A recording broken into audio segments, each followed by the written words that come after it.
वाढवायची आहे। तुम्हाला जर खरोखर असं वाटत असेल की लोकांनी आपल्याला नोटीस केलं पाहिजे, तर मी ज्या गोष्टी तुम्हाला सांगणार आहे त्या गोष्टी नुसत्या ऐकू नका, तर लक्षात सुद्धा ठेवा।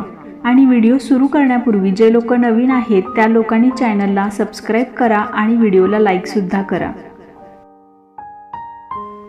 आपण काय करत आहोत आणि काय करणार आहोत हे लोकांपासून कायम लपवून ठेवा। बऱ्याच लोकांना सवय असते मनात काहीही न ठेवता सगळं बोलून दाखवण्याची, तर असं अजिबात करत जाऊ नका।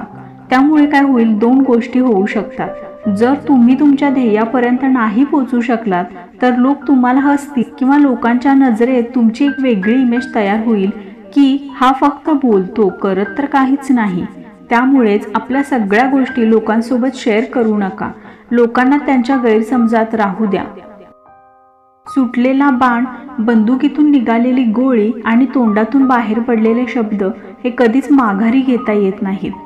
जेवढे पण बुद्धिमान लोक असतील त्यांना जर तुम्ही नोटीस केलं असेल तर तुम्हाला समजेल की कोणीच कामापेक्षा जास्त बोलत नाही, वायफळ बडबड करत नाहीत, ते त्यांचा वेळ बोलण्यात जास्त वाया घालवत नाहीत। तर यातून आपल्याला हे शिकायला मिळेल की नेहमी गरजेपेक्षा कमी बोलावं। जेव्हा तुम्ही गरजेपेक्षा जास्त बोलता तेव्हा कोणती ना कोणती मूर्खपणाची गोष्ट तुम्ही बोलून जाता। याच्या उलट जर तुम्ही कमी बोललात, लोकांसमोर शांत राहिलात, तर ते कन्फ्यूज होतील आणि काही ना काही ते असं बोलून जातील की तुम्हाला त्यांची कमजोर बाजू ही माहीत पडेल। तुमची इमेज, तुमचं रेप्युटेशन म्हणजे तुमच्या प्रतिष्ठेवर भरपूर गोष्टी अवलंबून असतात। तेव्हा स्वतःची प्रतिष्ठा सांभाळा। तुमची इमेज ही तुमची ऊर्जा असते, त्यातूनच तुम्ही लोकांच्यावर प्रभाव पाडू शकता। लोकांसमोर स्वतःची इमेज अशी ठेवा की लोक तुमची चेष्टा करताना 10 वेळा विचार करतील। लोकांच्या नजरेत आपली इमेज 4 गोष्टींवरून ठरत असते।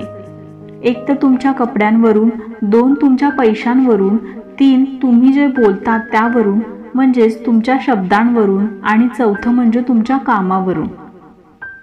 साधं राहणीमान आणि उच्च विचार असणं हे जरी खरं असलं तरी सुद्धा तुमच्या राहणीमानात थोडासा सुधार करा। कारण आजकाल कसं आहे ना, ज्याच्याजवळ पैसा आहे त्यालाच तर सगळे विचारतात। म्हणून मेहनत घ्या, पैसे कमवा, बोलताना तुमचे शब्द जपून वापरा आणि शेवटचं म्हणजे तुमच्या कामाबद्दल प्रामाणिक राहा। कारण तुमचं कामच तुम्हाला प्रतिष्ठा मिळवून देत असतं। म्हणून कोणतंच असं काम करू नका जेणेकरून तुमची इमेज खराब होईल। राजासारखं जगा आणि त्यासाठी राजासारखं काम देखील करा। तुम्ही जसं लोकांना दाखवता त्यावरूनच लोक तुमची किंमत ठरवत असतात। म्हणून लोकांसमोर स्वतःला दाखवताना राजासारखं दाखवावं। याचा अर्थ हा नाही की तुम्ही अहंकारी बना, याचा अर्थ असा आहे की स्वतःला कधीही कमी समजू नका।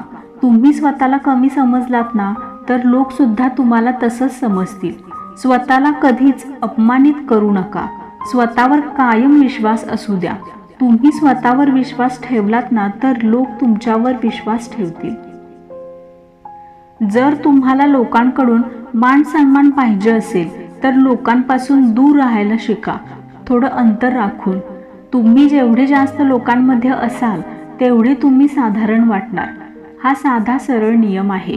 जी गोष्ट आपल्याला जास्त मिळते त्याची आपण किंमत करत नाही। तसंच माणसाच्या बाबतीत देखील आहे। तुम्ही लोकांना जेवढे अवेलेबल असणार तेवढी तुमची किंमत कमी असणार।